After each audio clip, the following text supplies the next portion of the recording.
Amém. Que o poderoso nome de Jesus conduza a este momento de exposição da sua palavra também, irmãos. Que o Deus Todo-Poderoso possa falar conosco, que o Espírito Santo de Deus fale ao nosso coração poderosamente nesta noite, como assim cantamos. Amém?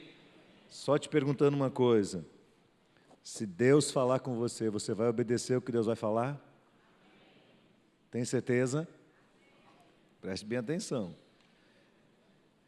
Antes da gente abrir o texto, eu queria pedir que você cumprimentasse quem está do seu lado. Antes disso, quem está nos visitando nesta noite? Levante a mão assim, ó, só para ver quem está nos visitando. Oh, que bom, é um prazer muito grande recebê-los. Eu queria que os irmãos que estão perto dessem um abraço neles, um aperto de mão, dissessem da nossa alegria em poder recebê-los aqui nesta noite. Sejam muito bem-vindos a esta casa, a esta família, que é a Igreja Batista Metropolitana.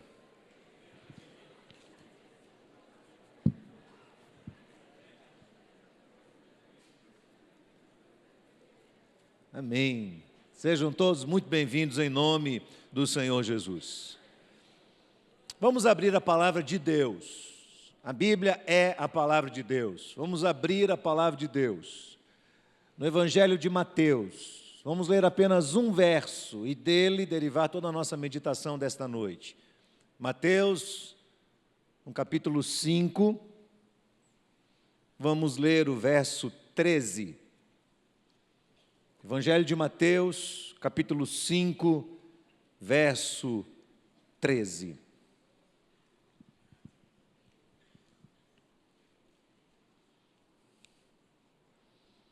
Diz assim a palavra do Senhor. Todos atentos? Vós sois o sal da terra. E se o sal for insípido, com que se há de salgar? Uma outra tradução diz, como lhe restaurar o sabor?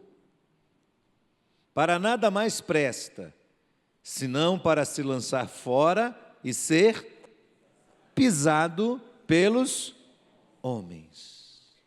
Vocês são o sal da terra. Se o sal perder o seu sabor, como podemos restaurá-lo? Não serve para mais nada, senão para ser lançado fora e ser pisado pelos homens. Como de costume, meus queridos, Jesus usa aqui uma linguagem figurativa, uma linguagem metafórica, para poder nos ajudar a compreender uma verdade que é transcendente. Porque, do ponto de vista humano, nós não conseguimos entender os mistérios do reino de Deus. De verdade, nós não conseguimos. Nós precisamos da revelação de Deus, do auxílio do Espírito Santo de Deus, para tentar entender o que é a vida cristã, o que significa de fato seguir a Cristo. E por muitas vezes, Jesus fez uso de metáforas para nos ajudar a compreender essas verdades transcendentes e tão especiais. O sal é uma figura, e o sal é um elemento essencial e sempre foi a todas as civilizações. No início das páginas sagradas, você verá o Senhor requerendo do seu povo que todas as vezes que uma oferta fosse colocada no altar, ela fosse temperada com sal. Levítico capítulo 2, verso 13. O sal, portanto, era um elemento importante ao desenvolvimento das pessoas, a vida doméstica, a vida comercial e, de certa forma, a vida espiritual também. A preservação dos alimentos, a não proliferação de bactérias, numa época em que não havia energia elétrica e os modernos refrigeradores. A importância do sal para destacar o sabor do alimento. Desde a pré-civilização até a era industrial, nações guerrearam, brigaram entre si por causa da extração, do comércio, do monopólio das minas de sal. E os povos mais antigos desconheciam o que a geologia moderna iria mais tarde descobrir. O sal está em toda a camada terrestre, nos mares, nos campos, nas montanhas mais distantes dos oceanos salgados. Houve épocas que o sal era tão importante que os salários eram pagos em porção de sal. Daí o nome salário. E mais do que isso, soldo, de onde se tira a palavra soldado, também vem de sal. O sal chegou a ser sinal de amizade e fraternidade ou de provocação.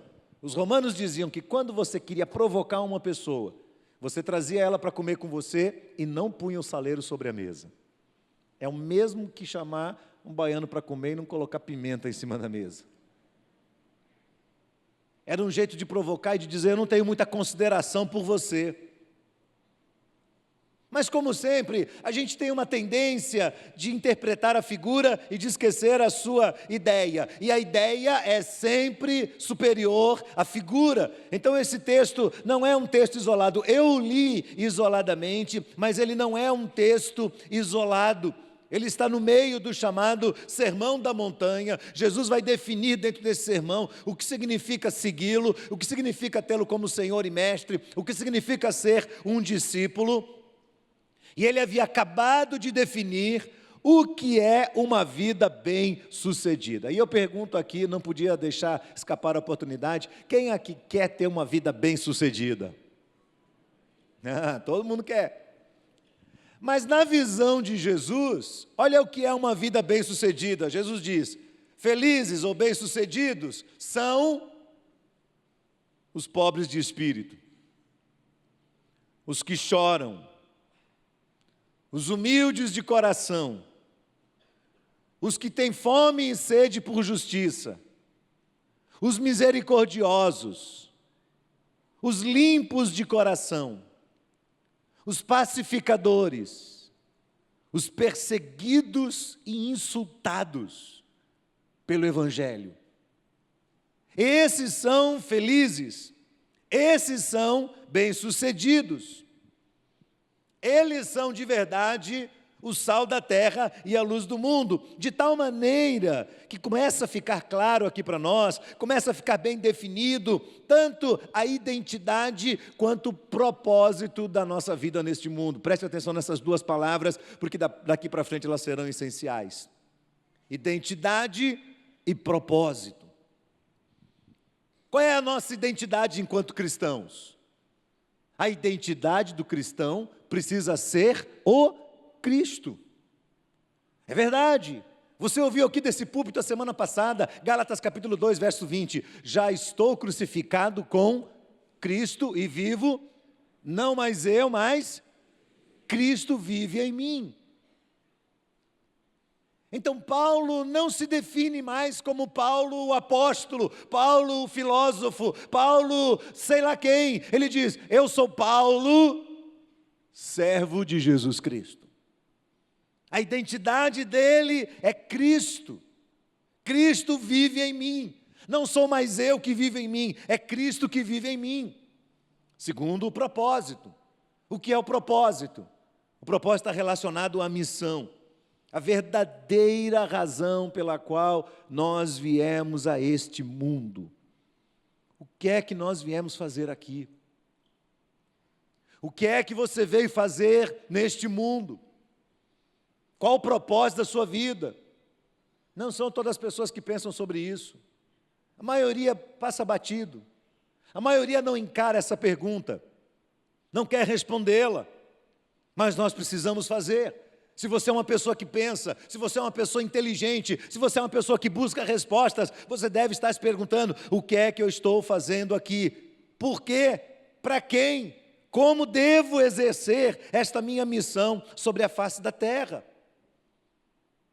Então, o alerta de Jesus sinaliza que a não compreensão dessas duas questões vitais, a nossa identidade e o nosso propósito de vida, a não compreensão disso vai tirar de nós o gosto pela vida.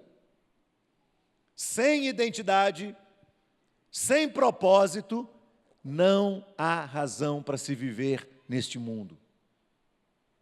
Então, quando uma pessoa começa a cogitar a possibilidade de tirar a sua própria vida, usando como justificativa o fato de que sua vida não tem mais sentido, não tem mais razão, isso quer dizer que essa pessoa ainda não compreendeu o que é que o Criador tem preparado para ela. Não é que não existe uma identidade, não é que não existe um propósito, os dois existem. Mas tal pessoa ainda não descobriu, ainda não percebeu qual é este propósito. Esta pessoa não está raciocinando em bases reais, está apenas desprezando a voz do seu Criador, que afirma convictamente: você tem uma identidade e você tem um propósito de vida. Então não há razão para pensar em tirar a sua própria vida. Tente buscar qual é esse propósito, qual é este plano, qual é esta identidade.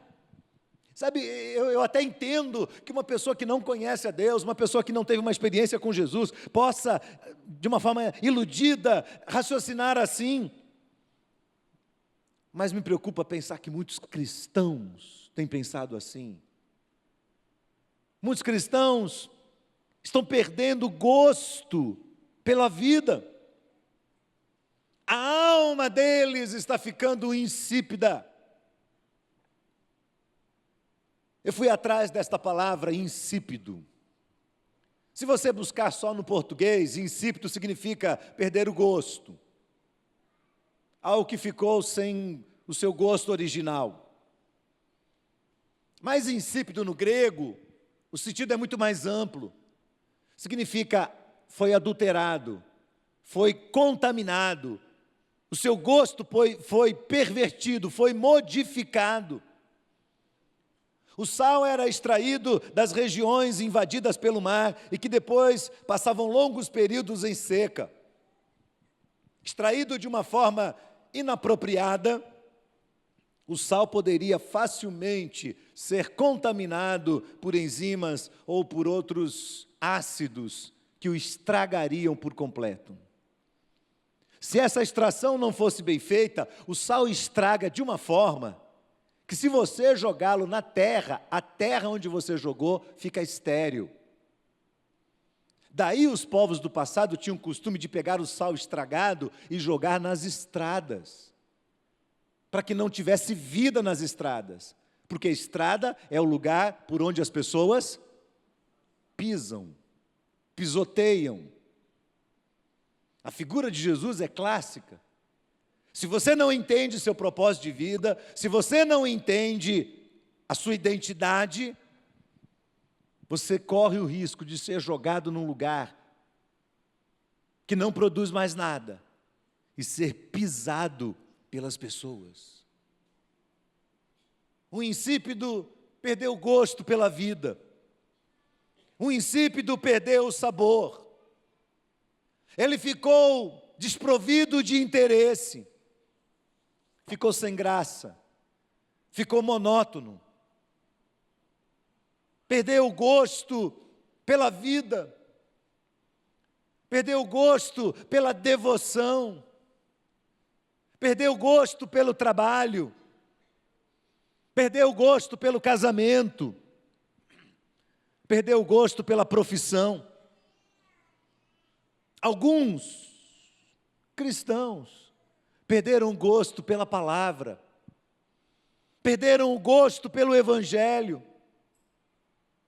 perderam o amor, o primeiro amor, perderam a graça, perderam a misericórdia, perderam a compaixão, perderam a capacidade de ser pacificadores, perderam o senso e a fome de justiça, perderam a missão, perderam a bondade, perderam o desejo de fazer o bem, perderam a alegria, perderam a paixão, perderam a vontade de adorar, de contemplar a Deus e de estar na presença dEle.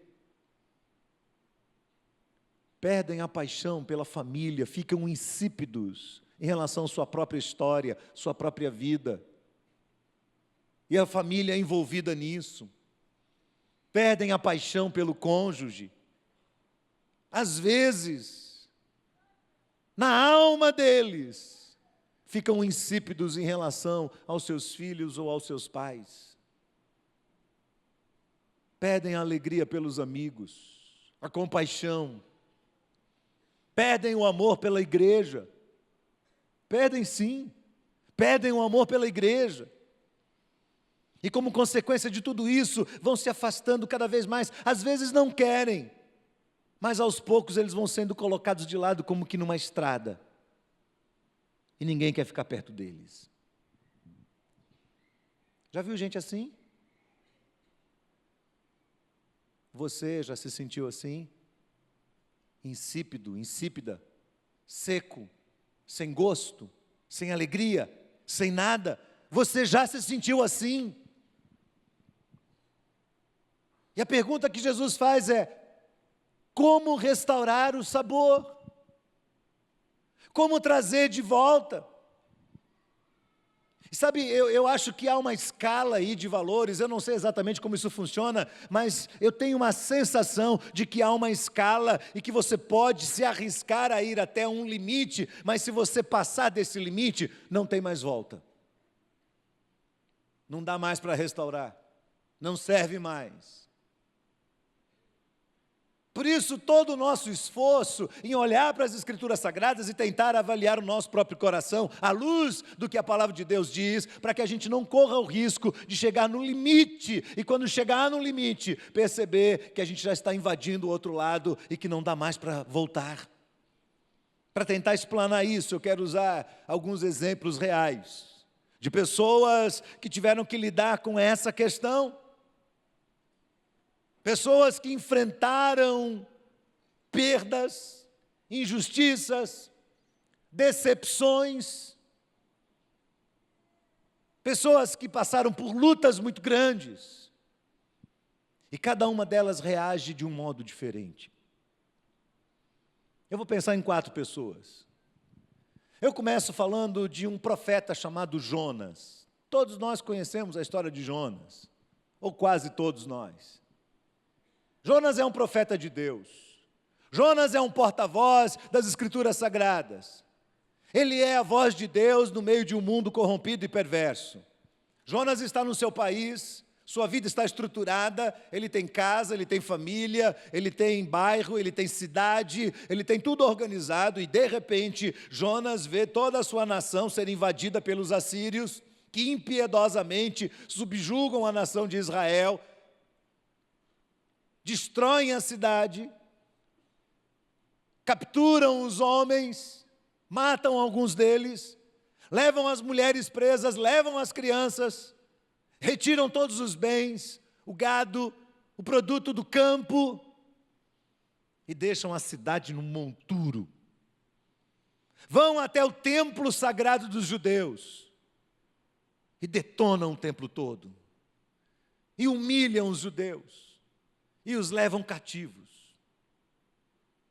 Jonas fica furioso, porque a sua nação foi invadida por uma nação inimiga.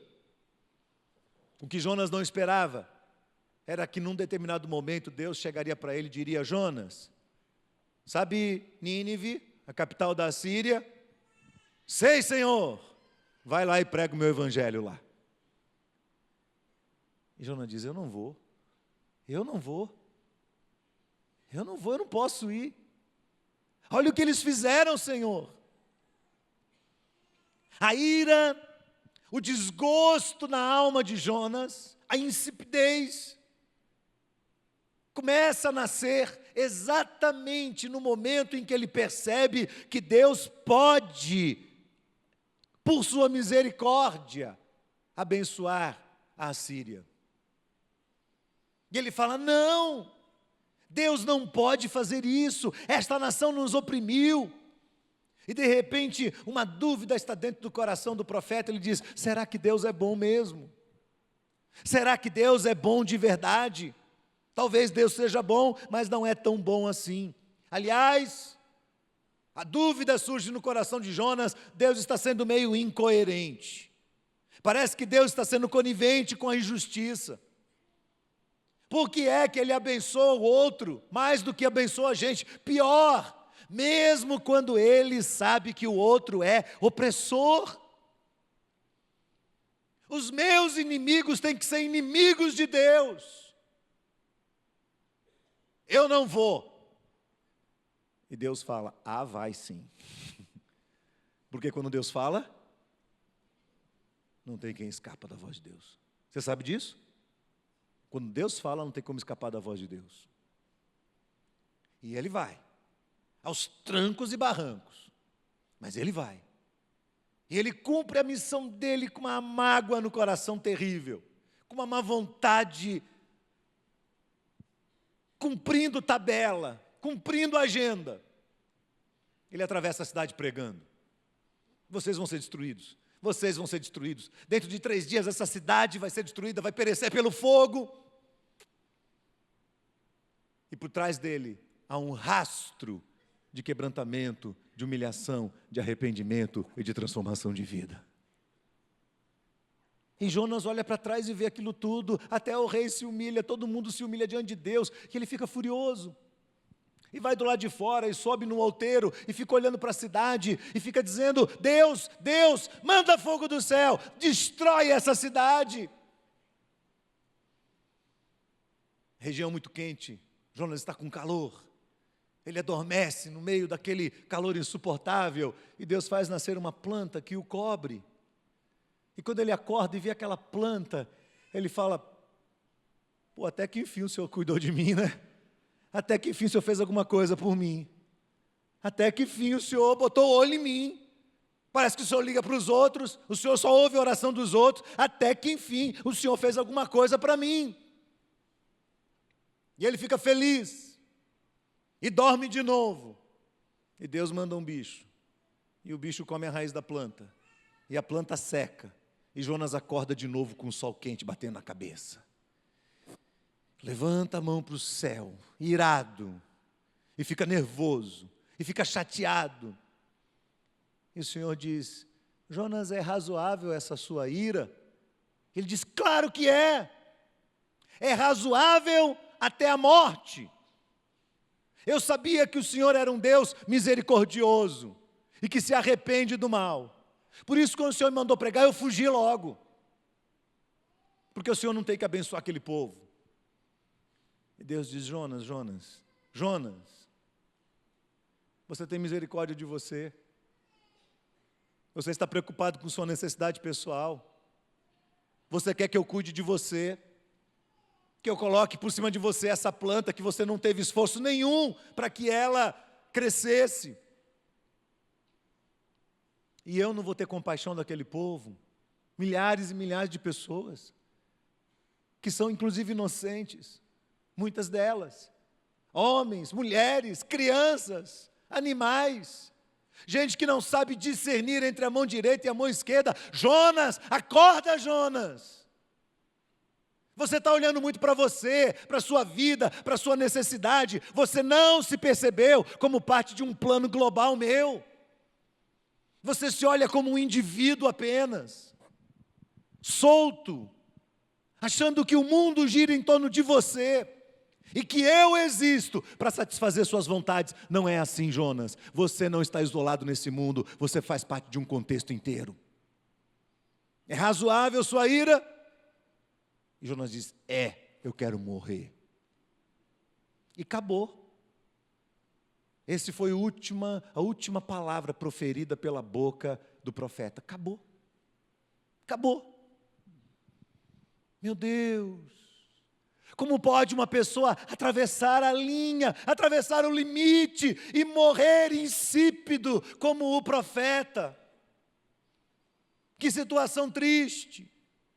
Jonas vai embora deste mundo, sem gosto pela vida, com a sua alma insípida.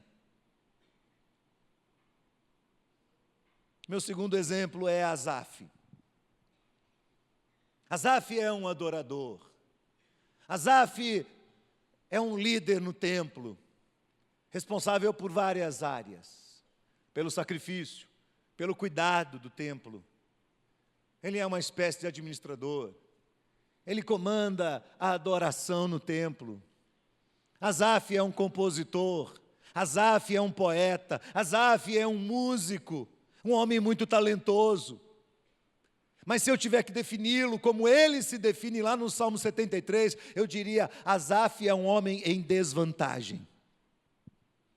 Por quê? Porque num determinado momento da sua história, Asaf começa a se utilizar de um mecanismo muito comum para nós, que é o mecanismo da comparação. Ouça bem isso. Todas as vezes que nós comparamos a nossa vida com a vida de alguém, a gente tende a fazer juízos dentro da nossa própria cabeça. Então Asaf começa a comparar a vida dele, que é uma vida justa, honesta.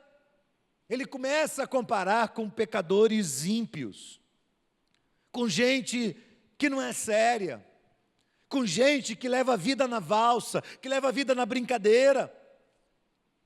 E ele chega à triste constatação de que aquelas pessoas estão vivendo melhor do que ele. Isso vai enchendo o seu coração de amargura. Ele vai sendo contaminado por um sentimento de injustiça. Ele fica deprimido. Ele fica chateado, porque as expectativas dele não estão sendo correspondidas. A alma de Asaf começa a ficar insatisfeita. Porque ele olha para o ímpio, ele vê o ímpio prosperando, ele vê o ímpio dando certo. Ele olha para ele e ele não vê isso. Ele se doou, deu o melhor de si, foi fiel, preservou a fé, preservou a obediência, mas ele não está vendo vantagem alguma, ao contrário. Ele diz lá no Salmo 73 que ele estava sendo punido, castigado todos os dias. E no meio do seu castigo, Asaf olha pela janela e ele vê o ímpio. E o ímpio está se divertindo, está leve, está dando risada, está dando certo. Asaf demora um pouco para admitir isso, mas o que realmente estava tirando o sossego da alma dele, o sabor da sua vida, o que estava contaminando Asaf, era o desejo de ter mais do que ele tinha e de estar onde outros estavam e ele não tinha conseguido chegar. Preste atenção no que eu vou lhe dizer, por favor. Abra os seus ouvidos aí. O que acontece com Asaf é uma inveja disfarçada ou travestida de direitos pessoais. Preste bem atenção nisso. Porque é no meio dos direitos pessoais que nós vivemos. Quando todo mundo diz: olha quais são os seus direitos, olha quais são os seus direitos, e você abraça os seus direitos, e de repente você vê que essas coisas não fluem tão bem assim. Asaf tem inveja no coração. Ele está comparando sua vida com a vida de outro, com uma pessoa temente. A sua alma começa a secar. O seu coração fica insípido. Ele se torna uma pessoa intolerante. Ele diz que ele se torna uma pessoa embrutecida. Mas ele teme ao Senhor. E ele realmente está interessado em continuar sendo sal. Parece que Asaf não quer atravessar o limite quando não dá mais. Ele quer voltar antes. E ele toma uma atitude interessante. Ele sai de onde ele está, num dia que não tem um culto, e ele vai ao templo. E entra no templo, sozinho. Deixa eu fazer uma pausa aqui. Nós evangélicos, nós batistas, dizemos o tempo todo, ou reforçamos o ensino bíblico do Novo Testamento, que afirma que o templo do Espírito Santo não são as paredes, o templo do Espírito Santo somos nós, é o nosso coração. E às vezes a gente crê tanto nisso que a gente não percebe o valor do templo, a importância do templo, como um lugar de adoração, como um lugar também de encontro. É claro que eu sei que Deus pode falar conosco em qualquer circunstância da nossa vida, mas parece que nós não temos mais um espaço sagrado. Os católicos ainda fazem isso. E outras religiões também o fazem. É muito comum quando você vai em qualquer cidade, em qualquer lugar histórico, templo histórico, e você entra num templo católico ou de outra religião histórico, e você vê fiéis que vão ali durante a semana, sozinhos. E eles vão e se ajoelham, virados para o altar, colocam uma mão sobre a outra e começam a invocar o seu Deus ou a divindade em quem acreditam. E nós os condenamos, mas não fazemos mais o mesmo. Aliás, algumas vezes o templo se torna um lugar tão comum, que atravessa o limite da educação e se transforma num lugar de confusão, num lugar de irreverência. Não é verdade? Quantos são os que vêm ao templo durante a semana, quietos, e se ajoelham e passam um tempo falando com Deus? Quantos? Foi exatamente o que acontece com Asaf. Ele vem ao templo, ele se ajoelha, ele coloca aquele estado de contaminação do seu coração diante de Deus, aquele estado de secura diante do Senhor, e Deus o abençoa e lhe dá duas percepções muito interessantes. Primeiro, a percepção da grandeza e da majestade de Deus. E Asaf fica extasiado. Depois Deus lhe revela qual é o fim do perverso que se diverte. Qual é o fim do injusto que pratica todos os dias a sua injustiça e dá risada? Deus mostra para ele, olha o fim deles. E quando Asaf se depara com a grandiosidade de Deus e com o fim do perverso, a alma dele é restaurada e é lhe dado novamente o sabor da vida. O terceiro exemplo é Jó. E Jó é uma figura muito emblemática para nós, cristãos. Quando pensamos em Jó, uma palavra vem à nossa cabeça. Qual é? Sofrimento. Sofrimento.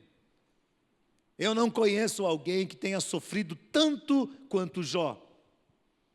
Para Jó, o que começa aos poucos retirar o sabor da sua vida é o sofrimento prolongado. Não é um sofrimento pontual, que dura uma semana, ou um ano, ou no máximo 2 anos. Não é. A gente lê a história de Jó e a gente lê numa sentada só e imagina que aquilo aconteceu em 6 meses. Não foi. Passaram anos, talvez 20 anos ou mais, em que essa história se desenrola. Sofrimento duro, poucos sofreram como ele. É quase impossível encontrar alguém que tenha sofrido de forma tão intensa e progressiva como Jó. E Jó, na sua dor profunda e na sua humanidade, aos poucos, começa a azedar o seu coração. No começo, logo no primeiro capítulo, ele tem um discurso. E o discurso dele é muito claro, muito confiante, muito objetivo. Ele diz, o Senhor deu, o Senhor tomou, bendito seja o nome do Senhor.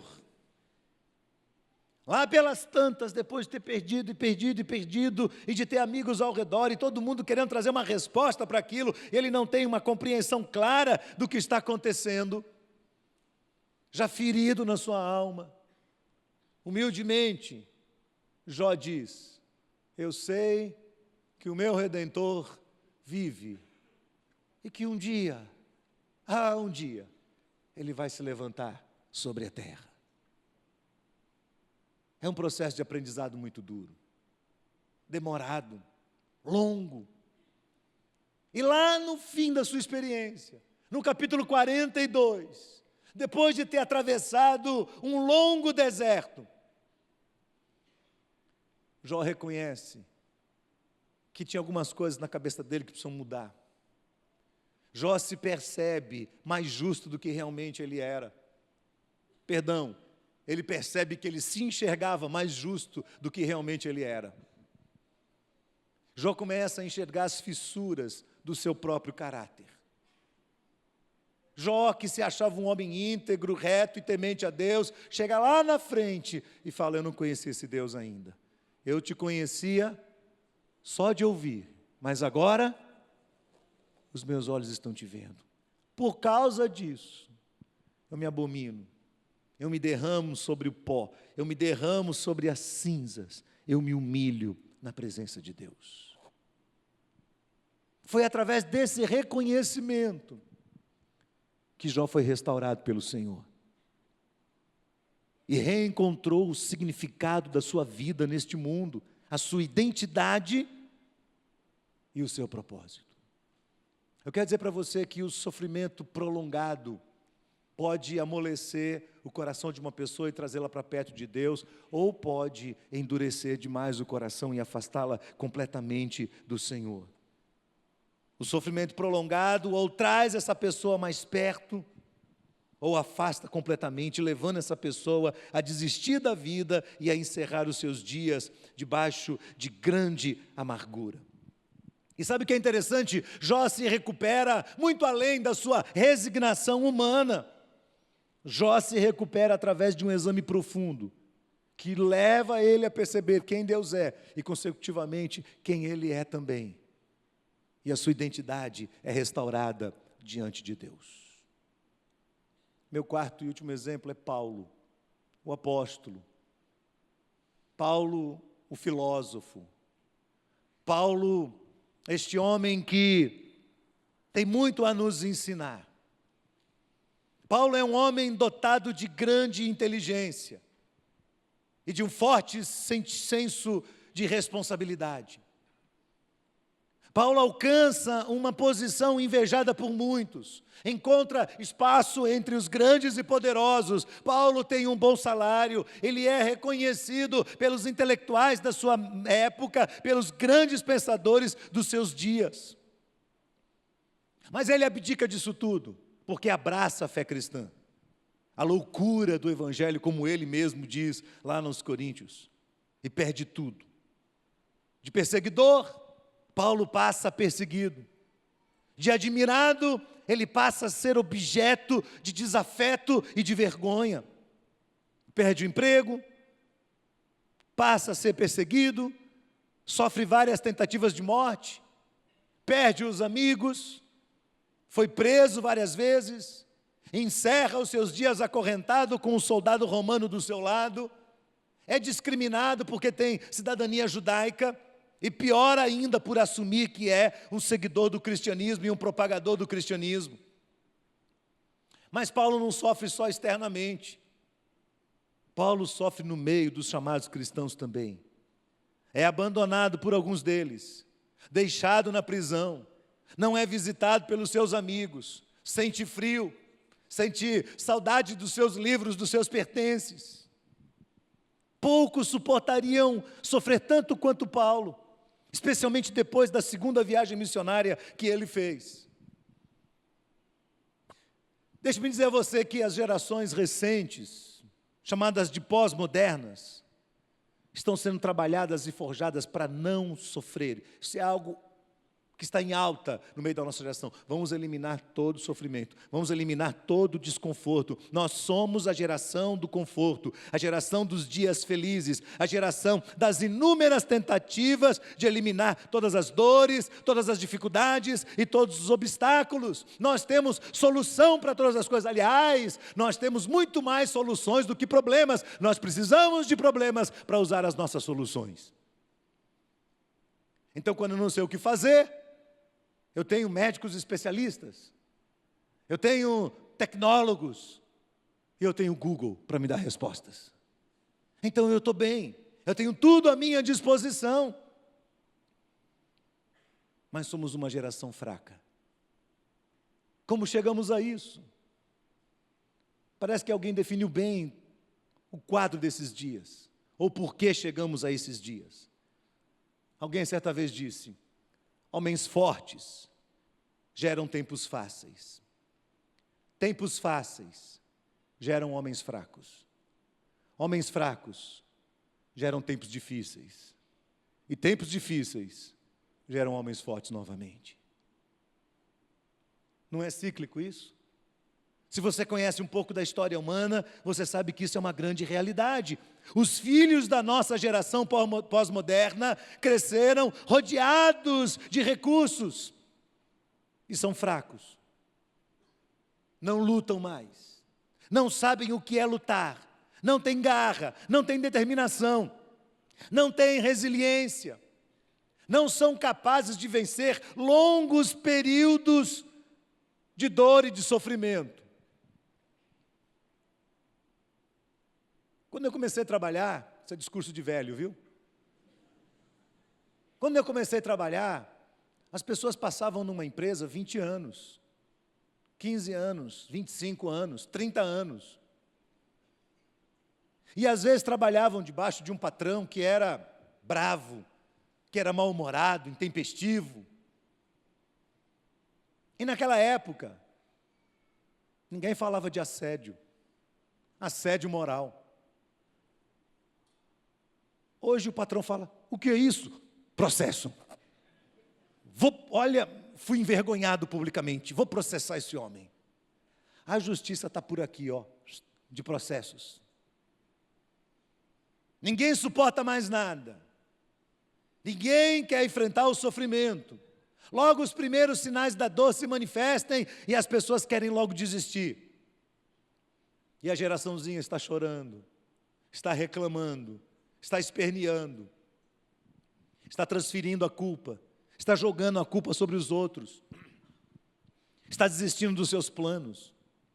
Eles estão mudando de opinião, estão ficando com raiva, não sabem esperar.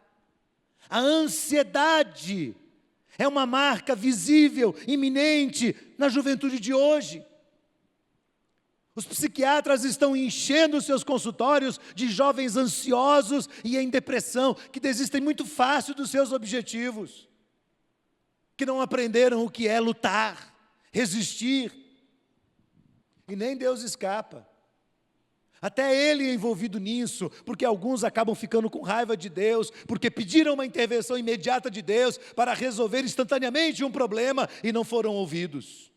Deus não deu livramento quando eles queriam, quando eles esperavam. Mas esse Paulo parece ser diferente, parece ter uma reação diferente. Este Paulo parece ser um referencial para nós, um exemplo de vida. Ele é como um vergalhão que se dobra, mas não quebra. E ele tem um lema de vida, que ele fala lá em Filipenses capítulo 1, verso 21. Paulo diz assim, porque para mim o viver é Cristo e o morrer é lucro. Olha só a convicção deste homem. Eu vivo por Cristo, e se eu morrer, morri. Morri. Isso é identidade. Ele sabe quem ele é. Ele sabe por quem ele vive. Ele está convicto disso. Mas ele não termina aí. Surpreendentemente, no verso 22 de Filipenses 1, ele diz assim, eu tenho vontade de partir e estar logo com o Senhor, mas acho que eu quero ficar. Porque se o viver na carne me der fruto da minha obra, então eu quero permanecer e quero ser uma bênção enquanto estou aqui sobre a face da terra. Você está vendo? As duas coisas estão presentes, ali estão as duas evidências do equilíbrio que eu acredito seja o que devemos ter em mente para restaurar o sabor da nossa vida. Primeiro, a sua identidade, quem você é, de onde você veio, o que exatamente Jesus fez por você, o que é que o Evangelho de Cristo produziu na sua vida, quais são as promessas de Deus para você, qual o destino da sua alma. Preste atenção, você não é um acidente de percurso, você é filho de Deus, lavado e remido pelo sangue do Cordeiro Jesus. Você não é uma pessoa qualquer. Você tem uma identidade, você foi chamado pelo Deus, o Criador de todas as coisas. Você tem uma identidade ou não tem? Você não é uma pessoa qualquer. Você foi transformado pelo poder do Evangelho. Jesus encravou na cruz o escrito de dívida que era contra você, libertou você das garras do pecado, de Satanás e da humanidade. Ele salvou e remiu você com grande poder. Você não é qualquer pessoa para viver nesse mundo como qualquer pessoa. Você tem uma identidade, Paulo sabe disso. Para mim o viver é Cristo.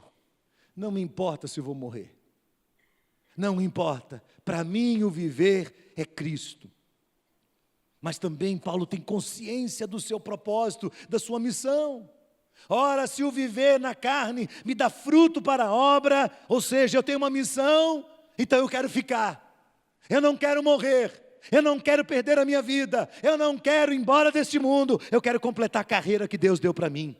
Uma missão definida, uma vida que você sabe que você não está neste mundo aqui apenas para se divertir com algumas conquistas humanas e terrenas, mas você está aqui para fazer diferença no reino de Deus.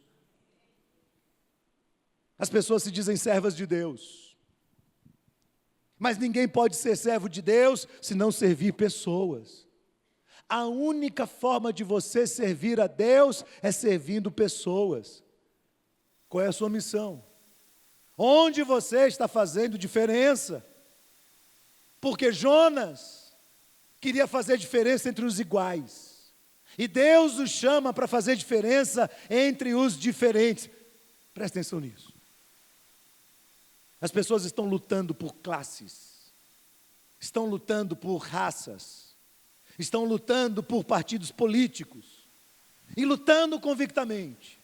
Um dia desses em São Paulo, um indivíduo, por causa de uma percepção política, empurrou o outro contra um caminhão e o outro bateu a cabeça na caçamba do caminhão e ficou semi-morto no chão. Que nação é essa? O que é que está acontecendo com este povo? As pessoas têm partidos políticos, têm ideologias, mas são ideologias unilaterais. São ideologias pautadas por interesses pessoais diversos, mas pessoais. Jesus nos chama para fazer diferença entre os diferentes e não entre os iguais. A pergunta que nós temos que fazer para nós é: onde é que nós podemos fazer diferença que abençoe a vida dos que são diferentes de nós? Mais do que isso, como é que nós podemos abençoar os nossos inimigos e aqueles que nos perseguem? Abençoar e não amaldiçoar. Ser sal e luz para os que nos decepcionam. Ser sal e luz para os que nos insultam. Ser sal e luz para os que nos desprezam, para os que nos humilham. Abençoar os desfavorecidos sem humilhar os que têm melhor condição. Preste atenção nisso. Numa época em que todo mundo está correndo atrás de projetos sociais, há que se perguntar por quê? Qual o real objetivo? Se eu amo o pobre, digo que amo o pobre e trabalho pelo pobre, mas para ajudar o pobre eu humilho o rico, então eu não compreendi o que é o Evangelho. Eu não sei o que é o Evangelho. Se eu protejo um povo, uma raça, e desprezo outra, eu não entendi o que é o Evangelho. Eu não sei ainda o que significa o Evangelho de Jesus. Quando nós compreendemos a nossa identidade e o nosso propósito nesta vida, aí sim inicia-se o processo de cura e de restauração do sabor da nossa alma. No Apocalipse 3, o Senhor diz para a igreja de Éfeso: arrepende do teu pecado. Que pecado, Senhor?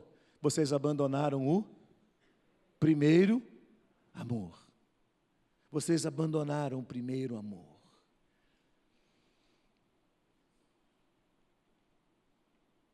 Se o sal ficar insípido, como lhe restaurar o sabor? Eu não sei se eu vou conseguir responder essa pergunta para você hoje. Mas eu tenho aqui algumas leves impressões do meu coração.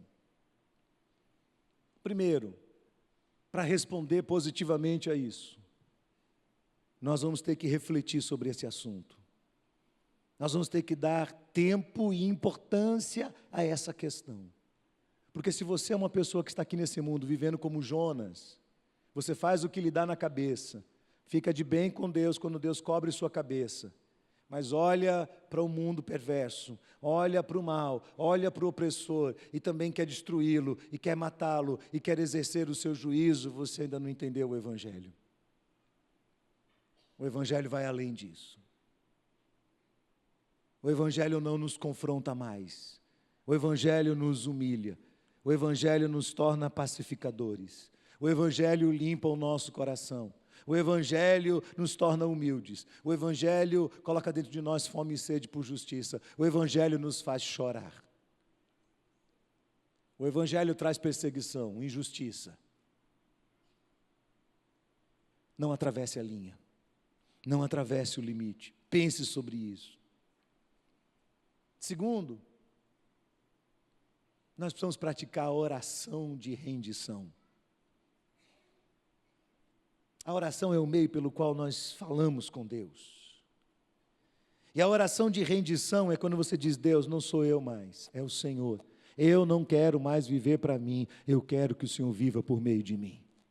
Eu não quero mais comandar minha vida, eu não quero comandar minha história, eu não quero comandar minhas decisões, eu quero que o Senhor assuma pleno e total controle da minha existência. Então, Senhor, eu vou olhar para o Senhor, e onde os teus olhos estiverem postos, também vai ser o foco da minha atenção.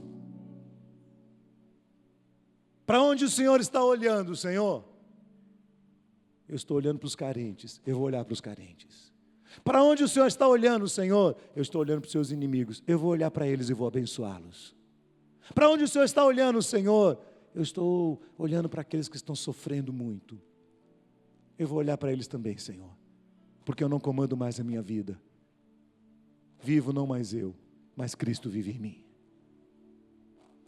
Terceiro, nós precisamos urgentemente perceber, destacar e agradecer tudo que Deus tem feito por nós e parar de reclamar daquilo que Ele não fez.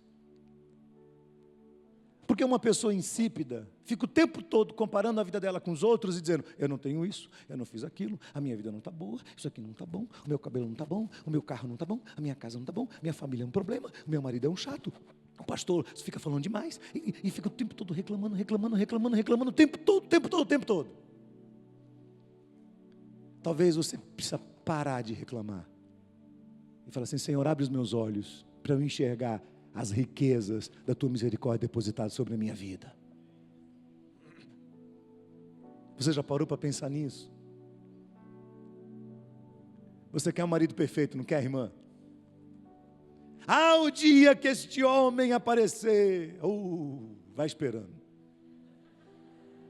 Ele não vai aparecer. Só que enquanto a senhora fica comparando seu marido com o marido das outras, a senhora deixa de perceber quantas qualidades ele tem, que homem bom ele é. E como você podia ser amiga dele. E vice-versa, maridos com as esposas. Nós fazemos isso com Deus também. Reclamamos da vida das pessoas, do que temos. A alma é contaminada pela insatisfação e a gente não agradece pelo que a gente tem. Abre o seu olho. As bênçãos de Deus estão derramadas sobre sua cabeça. Você está percebendo isso? Você agradece isso? Você fica feliz? Ou você continua reclamando? E por último, abrir os olhos do coração. Eu escrevi isso aqui, mas eu mesmo não sei como é que a gente abre os olhos do coração. Eu acho que abrir os olhos do coração é você se rasgar diante de Deus assim. Sabe como é? Você se rasgar diante de Deus. Abrir suas mãos para Deus. Para que Deus te use para curar outros. Para suprir outras necessidades. Para chorar com os que choram. Para ser sal no meio dos diferentes.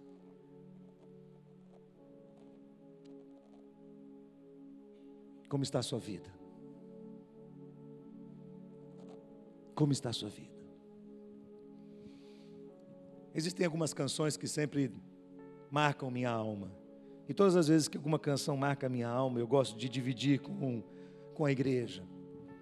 E aí eu queria que o Daniel cantasse uma canção que, de umas 3 semanas para cá, começou a fazer parte do meu mundo, da minha história. Eu venho andando com essa pregação aqui na cabeça já há umas 2 ou 3 semanas. Há 2 ou 3 semanas eu estou me debatendo com essa palavra de Jesus. Como restaurar o sabor? Como restaurar o sabor? E aí, dirigindo na cidade, eu ouvi essa música uma vez, e aí voltei nela e ouvi de novo, e voltei de novo e ouvi outra vez, e voltei. Eu sei que o número dela lá no CD que está no meu carro é o número 14. Então eu botei tantas vezes o número 14 que eu acho que eu estou quase furando o painel do carro. Mas ela veio construindo parte desse pensamento. E ela vem me fazendo enxergar a boa mão de Deus sobre a minha vida. O Redentor, que nos socorre, que cuida de nós, que derrama graça e misericórdia no meio do nosso deserto. O Deus que nos abençoa muito além do que a gente imagina, e para ser franco com você, muito além do que a gente merece, muito além do que eu mereço.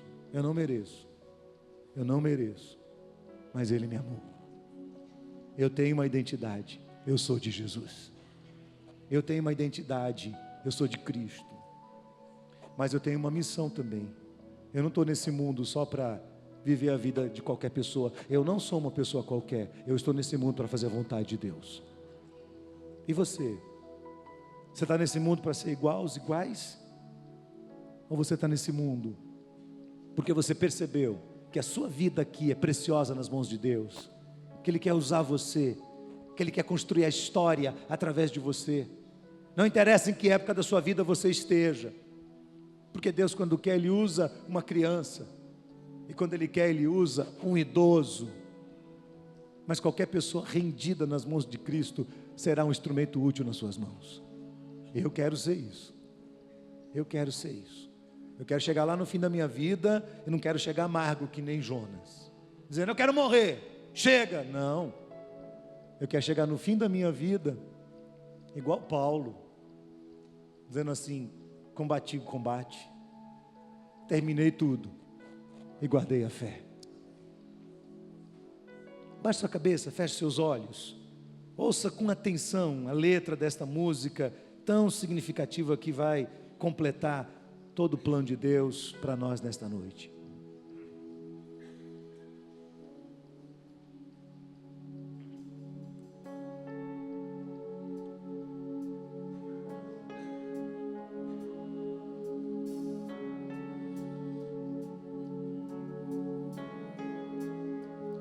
Se a minha alma teme o amanhã e o coração não vê teu cuidado, se eu não consigo ouvir a tua voz, ainda assim confiarei. Confiarei.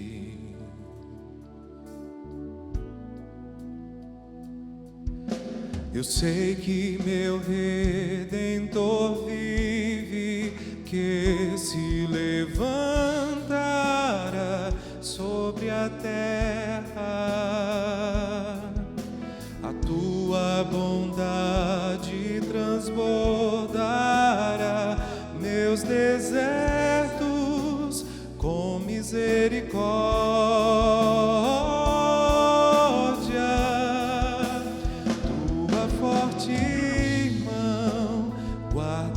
Os meus dias, mesmo sem te ver, eu pertenço a ti. Teu perdão me cura, Deus, tua cruz me limpa. Eu sei que não mereço, mas me amas com amor sem fim, sem fim.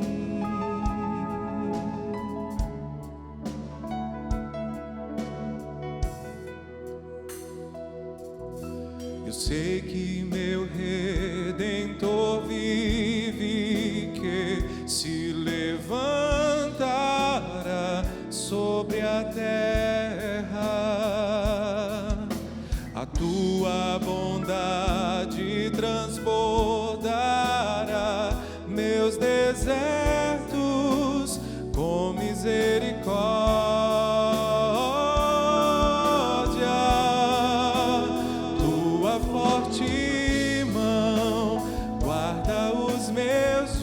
dias, mesmo sem te ver, eu pertenço a ti.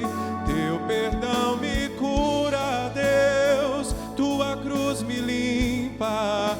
Eu sei que não mereço, mas me amas com amor sem fim. Oh, sem fim.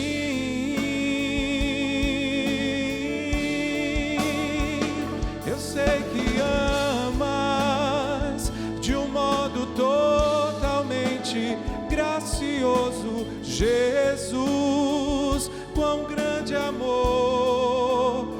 Tua forte mão guarda os meus dias, mesmo sem te ver, eu pertenço a ti. Teu perdão me cura, Deus, tua cruz me limpa. Eu sei que não mereço, mas me amas. Tua forte mão guarda os meus dias, mesmo sem te ver, eu pertenço a ti. Teu perdão me cura, Deus, tua cruz me limpa.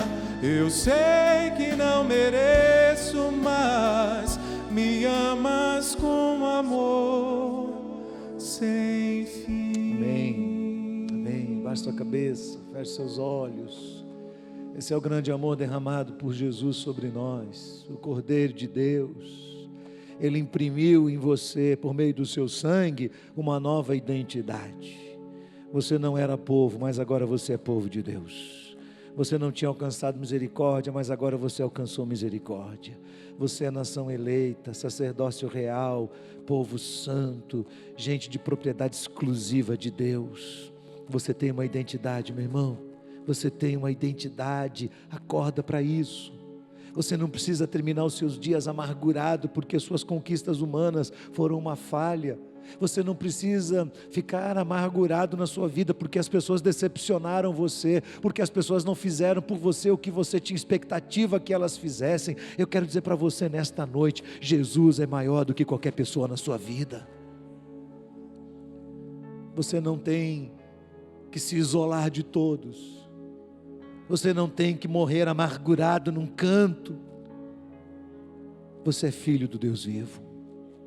Ele te salvou, Ele te remiu, Ele te lavou com o seu próprio sangue.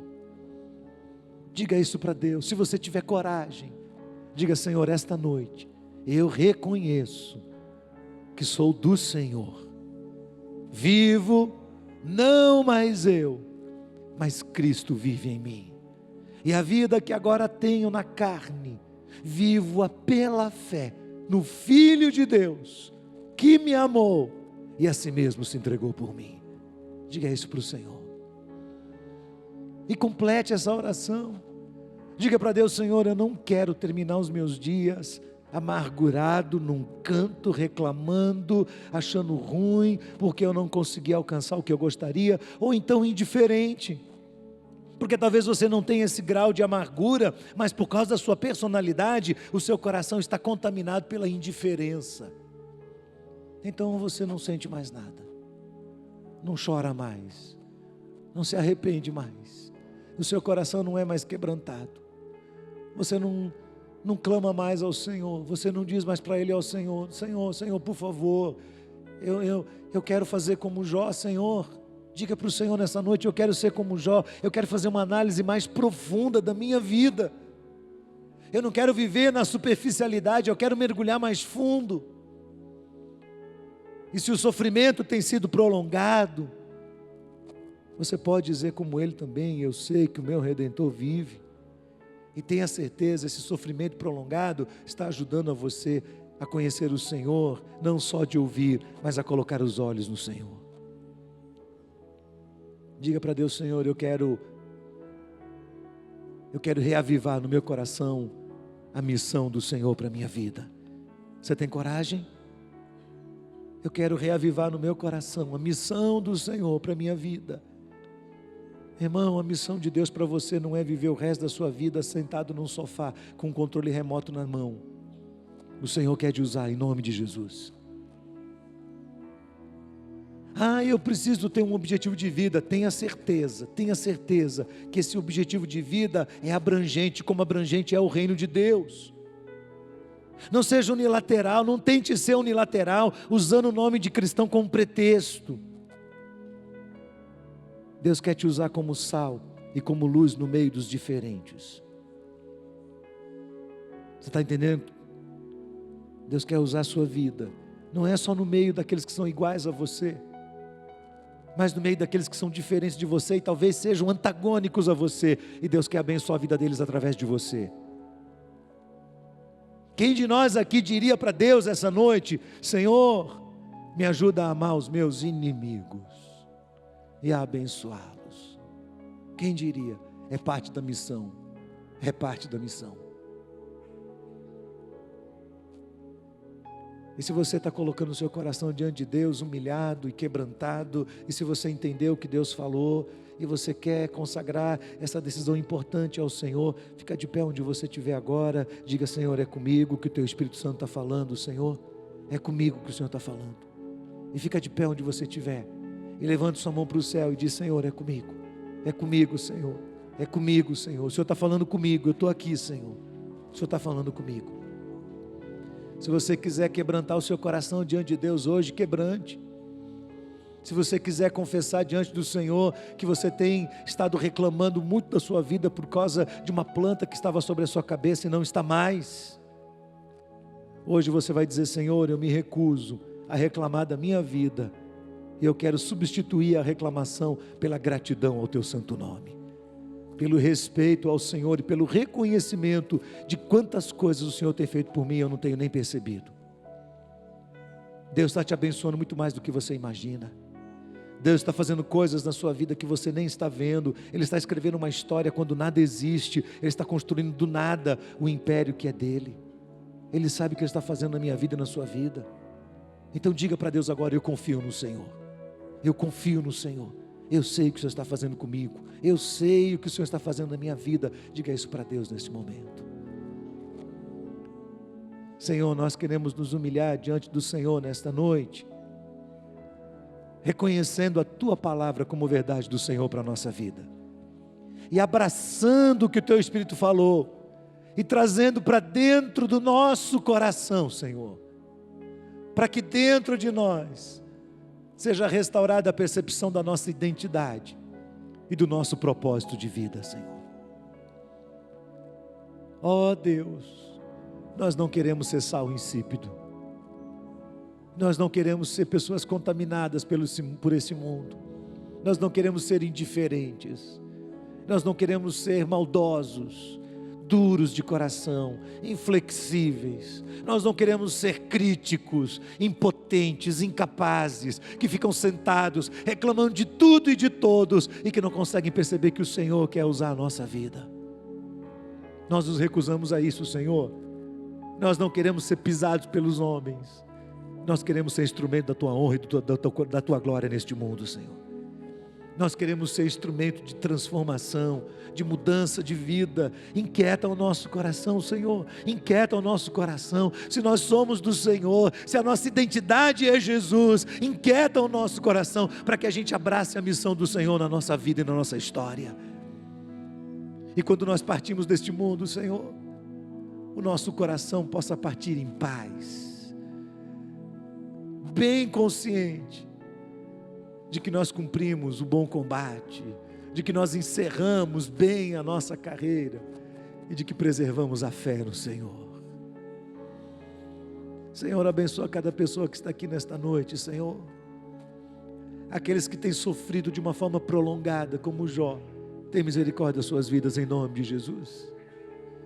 E às vezes nós nos endurecemos tanto que a gente não consegue mais enxergar a dor do outro.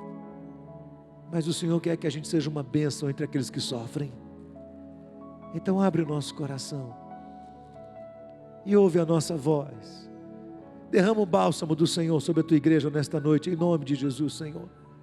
Traz cura no meio do teu povo nesta noite, em nome de Jesus. Traz transformação de vidas a este lugar, em nome de Jesus, Senhor.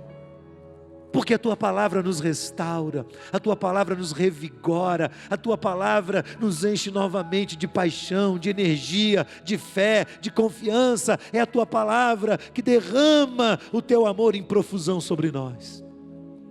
Então nós pedimos ao Senhor, que ao sairmos deste lugar, a nossa alma saia Te exaltando, Senhor. O nosso coração saia verdadeiramente convertido ao Senhor. E nós saiamos daqui cientes de que somos um exército indo para a batalha, para fazer do nome de Cristo o nome conhecido entre todos os povos. Guarda o Teu povo, Senhor. Leva-nos em paz para as nossas casas, para os nossos lares, debaixo do Teu cuidado, debaixo da Tua bênção, debaixo da Tua provisão, Senhor. Senhor, se houver alguém aqui que ainda não entregou seu coração nas mãos de Cristo, que esta noite, depois de ter ouvido claramente a voz do Teu Espírito, essa pessoa quebrante o seu coração e seja transformada pelo Teu poder, Senhor. Que o Teu amor, a graça preciosa e infinita de Jesus Cristo, nosso Senhor, o nosso Redentor, as consolações, a plenitude, o poder do Santo Espírito de Deus, seja com todos, para a glória do Senhor. Nós oramos em nome de Jesus. Amém, amém, amém, amém e amém. Deus te abençoe. Vamos em paz. Eu queria que os pastores viessem aqui à frente. Se você quer entregar o seu coração a Cristo, venha conversar. Nós vamos ter alguns líderes e pastores aqui. Por favor, venha conversar conosco e nós queremos orar por você. Vamos em paz, irmãos. Deus nos abençoe em nome de Jesus.